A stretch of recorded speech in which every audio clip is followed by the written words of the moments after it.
ሰበር ዜና አብይ ከጠሩት ሚስጥራዊ ስብሰባ ጥብቅ መረጃ አፈትልኮ ወጣ። የአማራ ክልል ባለስልጣናት ሁላችሁም ፋኖ ናችሁ ሲሉ ማስጠንቀቃቸው ታውቋል። የኢትዮጵያን ፖለቲካ ወደ አደገኛ ጡዘት የሚወስደው ይህ መረጃ ምንድነው? ሁሉም ሊሰማው የሚገባ ነው። ጤና ይስጥልኝ። ይህ አዲስ ፖስት ሚዲያ ነው። ለእናንተ የሚመጥኑ ሰበር ዜናዎችን አጠናክረን መተናል። ዋና ዋናዎቹን እናስቀድም። ከአንድ ወር በፊት ጠቅላይ ሚኒስትር አብይ አህመድ ወደ ባህር ዳር ተጉዘው እንደነበረ ይታወሳል። አብይ በዚያ ጉዟቸው ከአማራ ክልል ከፍተኛ ባለስልጣናት ጋር ዝግ ሚስጥራዊ ስብሰባ አድርገው እንደነበረ ታማኙ የዜና ጣቢያ መሰረት ሚዲያ ዘግቧል። በሚስጥራዊው ስብሰባ አዲስ አበባ የኦሮሞ መሆን አለባት፣ ሁሉም የክልሉ ባለስልጣናት ፋኖ ናችሁ፣ መከላከያ ከአማራ ቢወጣ አንድ ቀን በህይወት አትቆዩም የሚሉና መሰል ማስጠንቀቂያዎችን መስጠታቸው ታውቋል። አረጋ ከበደንና ተመስገን ጥሩነህን በተመለከተ የተናገሩት ደግሞ በልዩ ሁኔታ ትኩረት የሚስብ ሆኗል። ይህ ሁሉም ሊሰማው የተገባ መረጃ በዝርዝር እናቀርብላችኋለን። መከላከያ ሰራዊት ወደ መቀሌ ለመግባት እየተንቀሳቀሰ ነው ሲል ዘ አፍሪካን ሪፖርት ዘገበ። የመንግስት ጦር ወደ ህወሓት ይዞታዎች በጥልቀት ለመግባት አቅዷል ብሏል። ጄኔራሉ በበኩላቸው አንድ አርሚ የህወሓት ጦር ሙሉ በሙሉ ተደምስሷል የሚል ሪፖርት አቅርቧል። ህወሓት በአንጻሩ ጦርነቱ በይፋ ተጀምሯል ብሏል። በዝርዝር የምናስቃኛቸው ሌላኛው መረጃችን ነው። በአዲስ አበባ የወደፊት እጣ ፈንታ ጉዳይ ከውሳኔ ተደረሰ። መዲናዋ ተጠሪነቷን ለፌዴራል መንግስቱ ይሁን ተብሏል።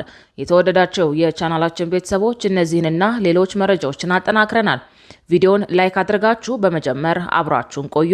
ወደ ዝርዝሩ እናምራ። የኢትዮጵያ ብር የመግዛት አቅሙ ክፉኛ እያሽቆለቆለ ነው። የኢትዮጵያ ብሔራዊ ባንክ የብሩን የመግዛት አቅም መዳከምና የምንዛሬ ዋጋ ማሽቆልቆልን ለመግታት በሚያደርገው አጣዳፊ መፍጨርጨር በቢሊዮን የሚቆጠሩ ዶላሮችን እያፈሰሰ ቢሆንም እስካሁን የተገኘ ውጤት ግን አመርቂ አለመሆኑ ተዘግቧል።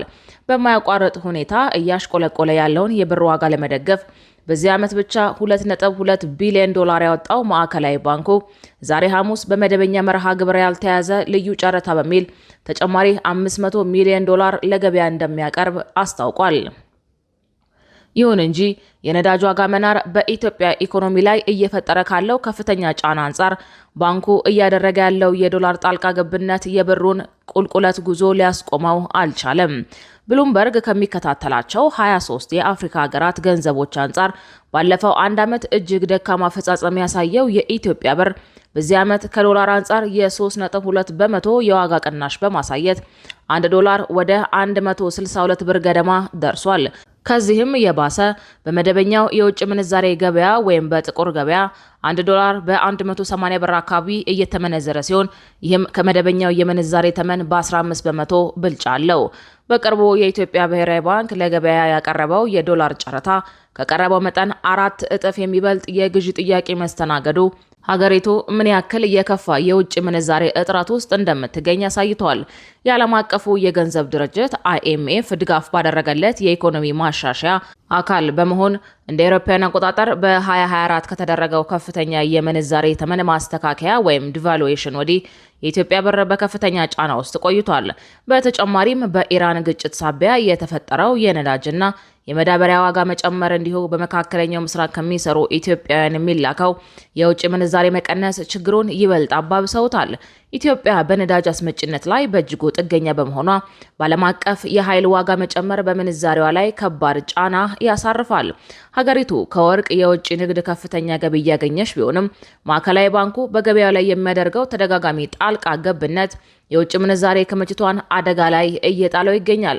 ምንም እንኳን ባንኩ ያለውን የዶላር ክምችት በግልጽ ባያስታውቅም የዓለም አቀፉ የገንዘብ ድርጅት በሐምሌ ወር ባወጣው ሪፖርት ሀገሪቱ 5.9 ቢሊዮን ዶላር ገደማ ክምችት እንዳላት ገምቷል።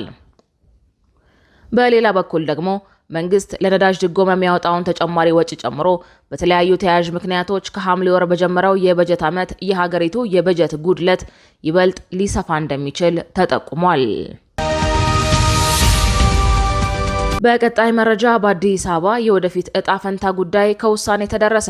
መዲናዋ ተጠሪነቷን ለፌዴራል መንግስቱ ይሁን ተብሏል። አዲስ አበባ የኦሮሚያ ክልል መቀመጫ መሆኗን የሚያመላክት ድንጋጌ በህገ መንግስቱ ይካተት በሚሉና ድንጋጌው በህገ መንግስቱ ውስጥ መካተት የለበትም በሚሉ ተመካካሪዎች መካከል ሰፊ ክርክር ሲካሄድ መቆየቱን መዘገባችን የሚታወስ ሲሆን 100 አባላት ያሉት የጋራ ማረጋገጫ ቡድን ያደራጀው ምክረ ሀሳብ ለጉዳዩ 2 አማራጭ ምክረ ሀሳቦችን አቅርቧል። የመጀመሪያው ምክረ ሀሳብ ክልሎች ርዕሰ ከተማቸውን በራሳቸው መምረጥ እንደሚችሉ የሚያስቀምጥ የመርህ ድንጋጌ በህገ መንግስቱ እንዲካተት የሚጠይቅ ነው።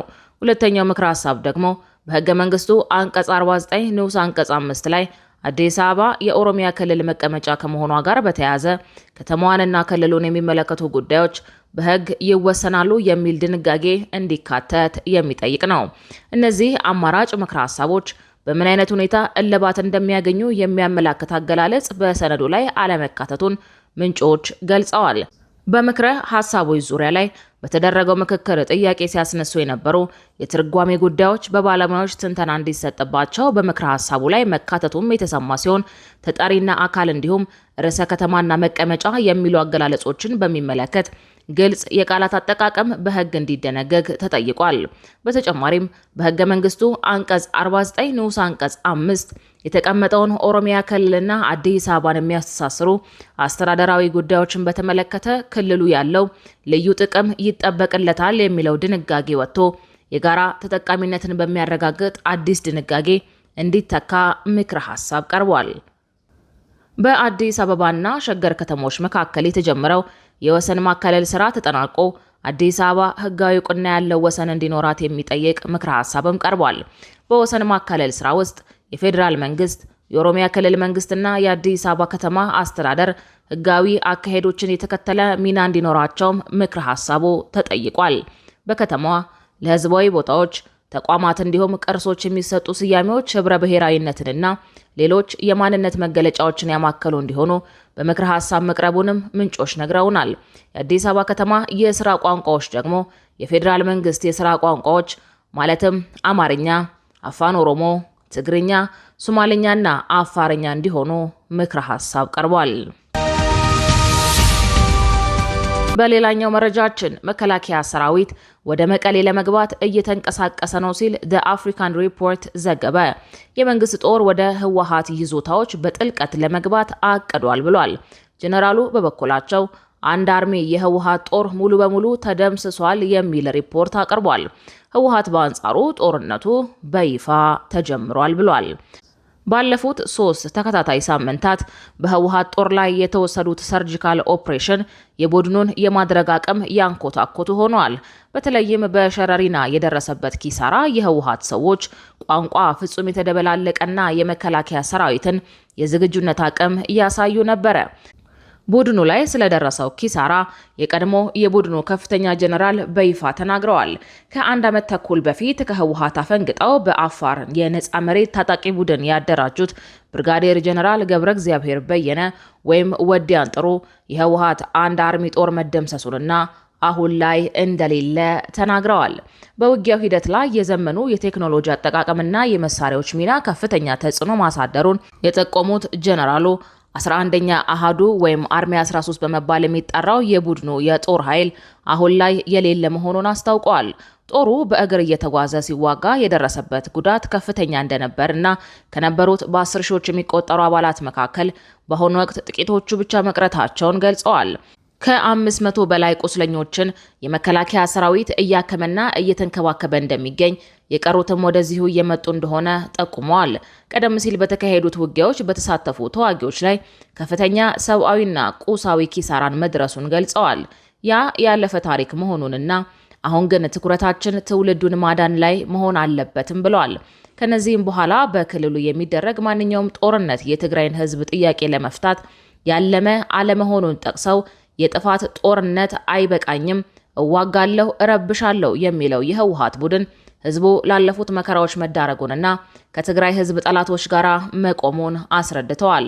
ሰሞነኛዎቹ የድሮን ጥቃቶች በእንዲህ መልኩ የጦሩን አሃዶች እያፈራረሳቸው ነው።